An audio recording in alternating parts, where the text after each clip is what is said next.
नमस्कार भाइयों, मेरे इस चैनल जिमिनी शक्ति में आप सभी का स्वागत है। और आज की इस वीडियो में हम लोग वात रोग के उपचार के बारे में जानेंगे।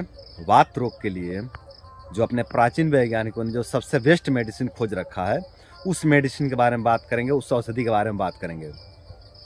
तो देखिए दोस्तों, यदि आप लोग थोड़ा भी आयुर्वेद के बारे में जानते होंगे तो आप लोग ये भी जानते होंगे कि आयुर्वेद में वात पित्त कफ के आधार पर ही चिकित्सा किया जाता है। और वात के जो है कि 80 रोग होते हैं, पित्त के लगभग 40 रोग होते हैं और कफ के लगभग 20 रोग होते हैं ना। मतलब सबसे ज़्यादा जो रोग होते हैं वो वात दोष के कारण होते हैं। वात दोष के कारण ही जो है कि ज़्यादा रोग होते हैं शरीर में। तो पित्त पर तो काम करना ही है, कफ पर तो काम करना ही होता है, लेकिन सबसे ज़्यादा वात पर ध्यान देना होता है। अगर हम वात दोष को बैलेंस रखते हैं तो अपना जो है कि जीवन बेहतर ढंग से चलता है, अपना शरीर बेहतर ढंग से चलता है और अपने शरीर के सभी जो कि ऑर्गन्स बढ़िया से वर्क करते हैं, बढ़िया से काम करते हैं। और यदि वात दोष का प्रकोप हो गया तो वात दोष के कारण जो है कि पित्त और कफ भी विकृत हो जाते हैं।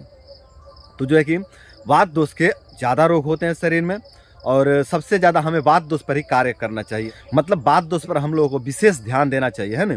तो यदि आप YouTube पर वात रोग का उपचार खोजते हैं, यदि आप सर्च करके लिखते हैं कि वात दोष का सबसे बेस्ट उपचार क्या है, तो आपको महायोगराज गुग्गुलू देखने को मिलेगा, महारसनादि काढ़ा देखने को मिलेगा और रजत भस्म देखने को मिलेगा, स्वर्ण भस्म देखने को मिलेगा। इस तरह के जो है कि वातारी रस देखने को मिलेगा, अनेकों प्रकार के जो कि भस्म औषधि, रस औषधि तथा जड़ी बूटी देखने को मिल जाएगा। लेकिन जो सबसे बेस्ट चिकित्सा जो वात रोग का बतलाया गया है आयुर्वेद में, वो है ब्रह्मचर्य, है ना।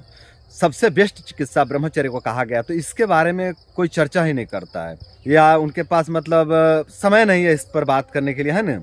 उनके पास व्यस्तता ज़्यादा है, जिसके कारण वो लोग इस पर बात नहीं करते हैं, ब्रह्मचर्य पर बात नहीं करते। जो कि संत महात्माओं ने, जो अपने प्राचीन वैज्ञानिक हुए हैं, जो अपने ऋषि महर्षि हुए हैं, वो वात दोष में ब्रह्मचर्य को बेस्ट चिकित्सा बतलाया है।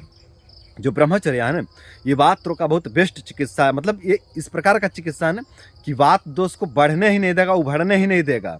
और यदि वात दोष उभर गया है, भड़क गया है, बिगड़ गया है, प्रकोपित हो गया है, तो ब्रह्मचर्य का पालन करके उसका शमन किया जा सकता है। या फिर ऐसे कह लें कि बिना ब्रह्मचर्य के वात दोष का चिकित्सा संभव ही नहीं है। तो प्रथम चिकित्सा इनका ब्रह्मचर्य होगा।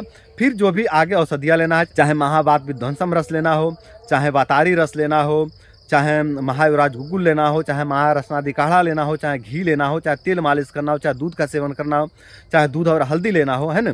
कुछ भी चिकित्सा लेना हो वो ब्रह्मचर्य के बाद होगा, है ना। प्रथम चिकित्सा ब्रह्मचर्य होगा, है ना। उसके बाद जो भी चिकित्सा है, जो भी सहायक चिकित्सा के रूप में बाकी सब औषधियाँ रहेंगी, लेकिन प्रधान चिकित्सा ब्रह्मचर्य ही रहेगा। तो इस पर कोई ज़्यादा ध्यान नहीं देता है, इस पर कोई विशेष ध्यान नहीं देता है ना, और ये छूट जाता है ना। तो मैं आप लोगों के ध्यान में ला रहा हूँ कि ये जो ब्रह्मचर्य है, ये वात दोष का बेस्ट चिकित्सा है, बेस्ट मेडिसिन है, बेस्ट औषधि है। तो दोस्तों, ब्रह्मचर्य का पालन किया जाए और ब्रह्मचर्य का पालन करके अपने शरीर के वात दोष का शमन किया जाए और वात दोष का शमन करके अपने अनेकों प्रकार के रोग दोष बीमारियों को ठीक किया जाए। क्योंकि वात दोष ही है जो अनेकों प्रकार के शरीर में रोग को प्रकट करता है। वात ही है जो पित्त को भी उभार देता है, वात ही है जो कफ को भी उभार देता है ना। अकेले कफ में ज़्यादा क्षमता नहीं, अकेले कफ अगर बिगड़े तो 20 रोग को जन्म देगा, अकेले पित्त अगर बिगड़ता है तो 40 रोग को जन्म देगा, लेकिन अकेले अगर वात बिगड़ जाए तो 80 रोग को जन्म देता है।